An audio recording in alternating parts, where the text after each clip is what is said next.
Jane aku ra iso sih gandrung ming waton nembang wae. Aleman. Apa ta? Kata-katane iki jane aku ra iso sih. Lah piye? Ora sak nganggo sih. Lah nggo apa? Wah, jane aku ra iso. Ngono kepenak. Jane aku ra iso sih. Mergane aku pancen gak iso gandrung sih. Mergane ngono lho sih. Lah metu dhewe yo. Tumbas kopi sih. Metu dhewe. Apa nih? Sihe. Oh, sihe metu.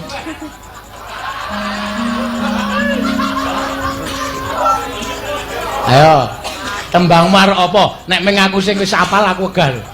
Waduh lah aku ra iso kabeh lho. Ayo terserah iki anu Pak Sukino kok sing nyuwun. Nyuwun apa? Kowe kon gandrung aku. Pundi? Pak Sukina? Nyawer lho, Pak. Nek ora nyawer ora dadi lho gandrungane kok. Kapok kowe. Iki lagi iki ana Letnan Kolonel diperintah sinden.